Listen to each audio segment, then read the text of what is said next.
Bonjour à tous, bienvenue dans Décideurs Seniors, aux côtés de Jean-Marie Vettel, mon invité, docteur gériatre spécialisé donc sur les questions liées au vieillissement. Alors aujourd'hui, nous allons aborder un thème dont on parle beaucoup et souvent dans les médias, et j'aimerais qu'on fasse un point précis pour vous. Dépister et éviter la fragilité chez une personne âgée. Comment s'en prémunir, comment la voir venir, comment éviter justement que cette fragilité s'installe et que ça devienne beaucoup plus compliqué à soigner. Voici l'enjeu de cette grande conversation avec Jean-Marie Vettel. Première question, Jean-Marie, qu'est-ce que la fragilité chez un senior ? Alors, c'est un concept et l'histoire de la fragilité, c'est quelque chose d'extrêmement intéressant. Dans les années 80, quand les premières générations de gériatres sont arrivées, on s'est occupé des gens qui étaient en perte d'autonomie. Bon. Et puis, les années passant, on s'est dit, mais ce serait plus astucieux si on pouvait intervenir quand ils ne sont pas encore en perte d'autonomie.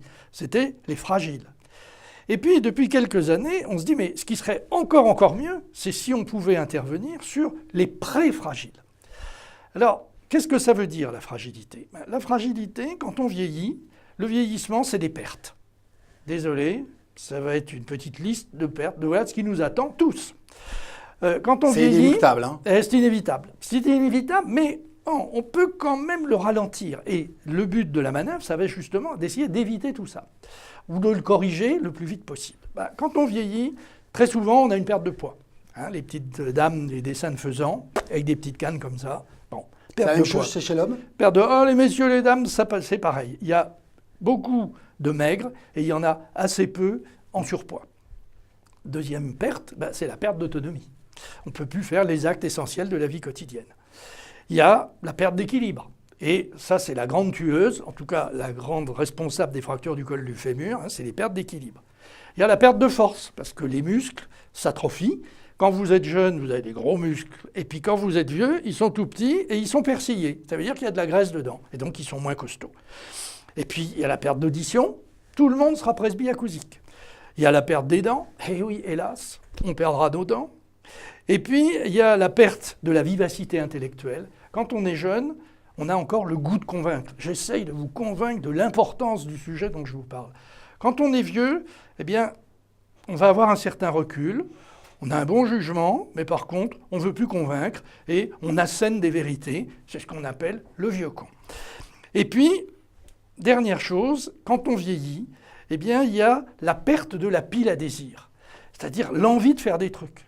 Alors c'est vrai que quand on a mal partout, à droite, à gauche, on n'a plus envie de faire des trucs, mais quand même dans sa tête, on n'a plus envie de se bagarrer, on n'a plus envie de faire des trucs, la pile à désir s'épuise. Et l'important, c'est que si on détecte suffisamment tôt des pertes débutantes, on va pouvoir mettre en place des contre-feux pour éviter que ces pertes ne s'aggravent et même les faire reculer. Parce que Jean-Marie, tout ce que vous décrivez n'arrive pas en même temps, heureusement. Ah non, heureusement, Dieu du ciel. Rassurez-nous quand même. Mais suivant qu'on gagne plus ou moins au loto, on va tirer telle ou telle perte.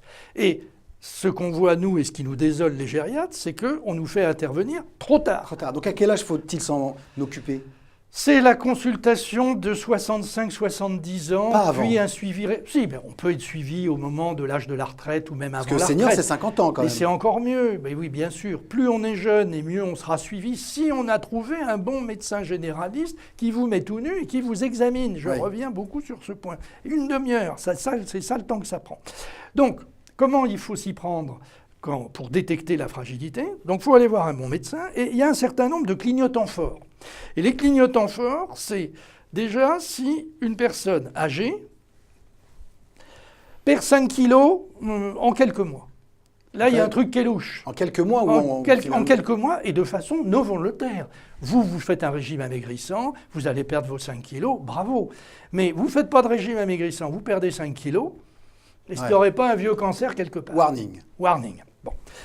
Sensation d'épuisement. Alors que vous étiez un joyeux bout en train, que vous vouliez faire plein de trucs, voir les copains, etc., la fatigue. Sensation d'épuisement, pourquoi êtes-vous fatigué ? Ralentissement de la vitesse de marche. Et ça, c'est un point extrêmement important. Quand on marche d'un bon pas, on a une certaine fréquence. Il y a la longueur du pas, la hauteur du pas et la fréquence du pas. Quand on vieillit, ça se ralentit.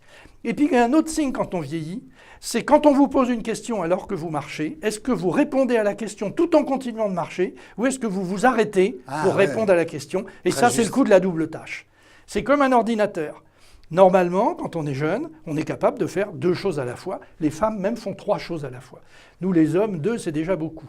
Mais quand on est forcé de s'arrêter pour répondre, c'est un signe de vieillissement. De fragilité. C'est un signe de vieillissement cérébral. Baisse de la force musculaire. Là encore, c'est la conséquence de la sensation d'épuisement. Et puis, il y a des signes extérieurs qui sont le confinement à domicile. Quelqu'un qui d'habitude sortait. Et puis, depuis 6 mois, il reste chez lui. Ouais, il reste dans sa cagnard. Puis, quand on va le voir, il est un peu craspec. Et puis, il ne va plus faire son marché, etc. Ça, c'est encore des signes. Et si on a 3 ou plus de ces signes, là, c'est un warning fort. Vous avez maigri alors que vous ne faites pas de régime. Vous n'avez plus de goût à rien. Et puis, vous devenez craspec. Qu'est-ce qui se passe? Et ça, c'est un signe de fragilité. Et quand on a ça, là, il faut aller voir un gériatre, un spécialiste, qui va vous faire ce qu'on appelle l'évaluation gérontologique standardisée. C'est-à-dire qu'il va vous mettre, comme les voitures, il va vous mettre au banc d'essai.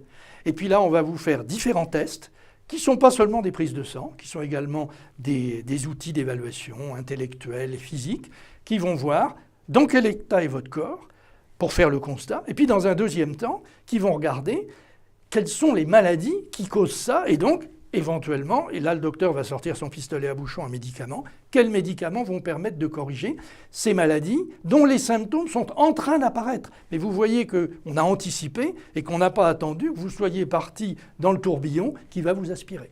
Merci beaucoup Jean-Marie Vettel pour toutes ces précisions. Voilà, si vous êtes en face de quelqu'un qui a ce type de symptômes, vous avez compris ce qu'il fallait faire. Rendez-vous dans une prochaine émission. Si vous voulez en savoir plus, rendez-vous d'abord sur notre blog www.bien-vivre-chez-soi.com. Merci à vous tous. À très vite. Au revoir.